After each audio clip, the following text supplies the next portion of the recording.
What's going on, everyone? So we got some great news in regards to Jarred Vanderbilt.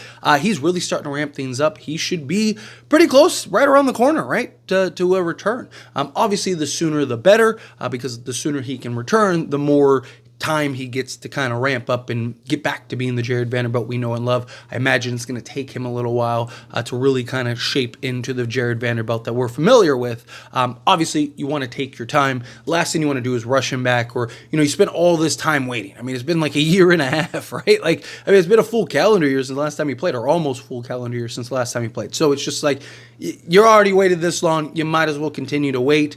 But the sooner he's ready to go, the better. And if we can bring him back and he can start taking some real strides and really have an impact on this Lakers roster, that would be huge. But based on reports that came out, Jarred Vanderbilt was sent down to the G League for their practice, just so he could do some things that the main roster is not going to do. Kind of some more intense workouts rather than, Lakers are kind of basically just doing light walkthroughs, stuff like that in practice. So went down there, did that practice, and then he was called back up to the main roster, so that way he could be with the main team and kind of work on some things and kind of get reacclimated into the main roster. So that is huge for the Lakers. Like I said, I imagine probably about a week or so. But who knows? I mean, he could be back sooner than that. Obviously, Lakers have a lot to figure out. They have a lot to kind of navigate as far as like where are they going to play? Is the game even going to happen tomorrow? It's going to be very interesting, but it is nice to see that, teams rallying together, rallying behind J.J. Redick, and then also Jarred Vanderbilt kind of making his strides, heading in the progress to return. I also like that they sent him down to the G League to get those workouts, to get those. I actually wouldn't hate at all if the Lakers had Jarred Vanderbilt kind of play in the G League. Let him play a handful of games in the G League. I mean, plenty of players have done it. Right? And it's actually it's becoming more and more of a thing now than it ever was, right? Before, it was kind of like this stigma, like, I ain't going to play with the G League. Now, players are kind of more like, okay, yeah, sure, I'll go down to the G League, play a couple games, kind of get into the flow of things, because it's not as physical. It's not, the talent's not as good. It's not as, intense and, the pace and all that stuff, right? It's really hard to go from 0 to 100. And you see it all the time. Like, guys come back from injuries, boom, they don't know how to, pace them. So especially a guy like Jarred Vanderbilt, that's all energy, all effort, all in, every possession. It'd be hard for him to just be like, okay, I'm just going to kind of take it light this game, right? It's not really him.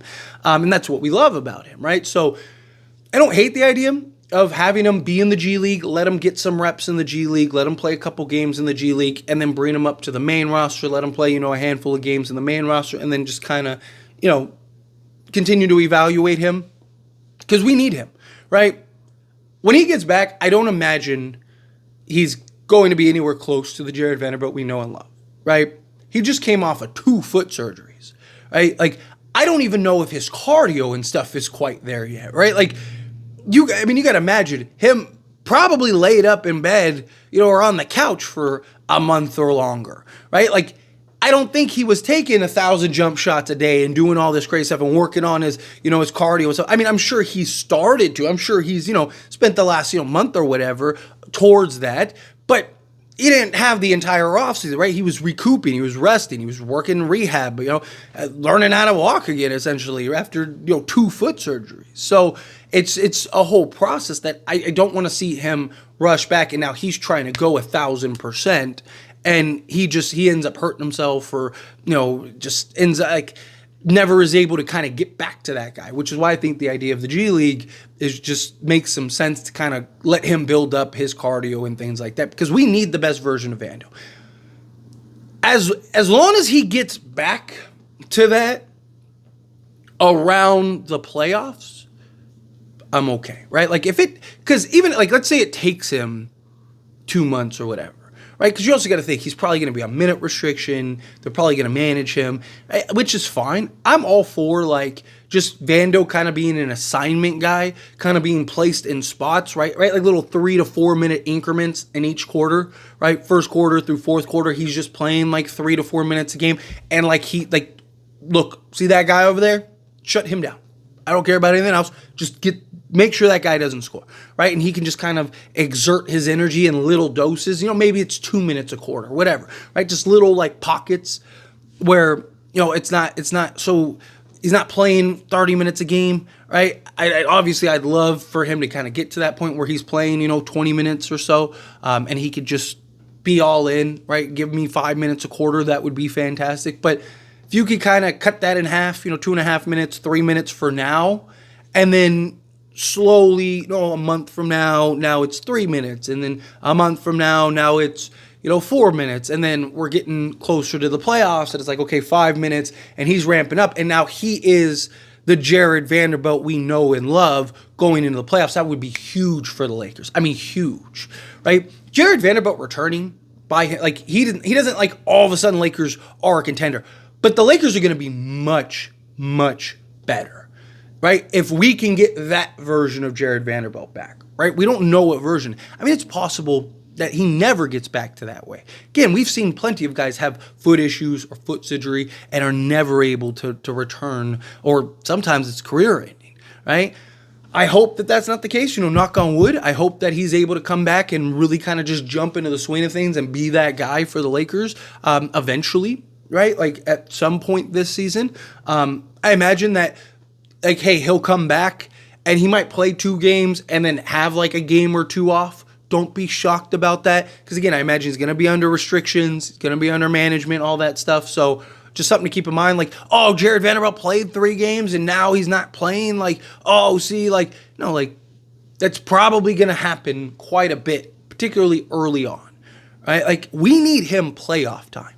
His effort, his energy, his defense. Can you imagine?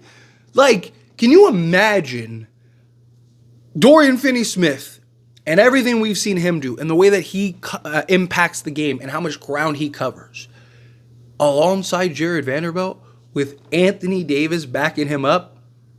Oh my God, stop. Come on.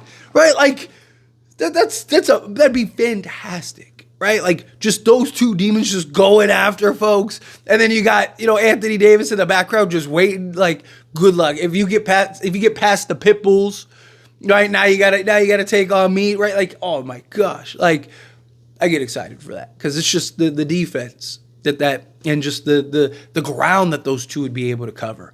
Jarred Vanderbilt plus Anthony Davis made the Lakers the best defensive team in the league.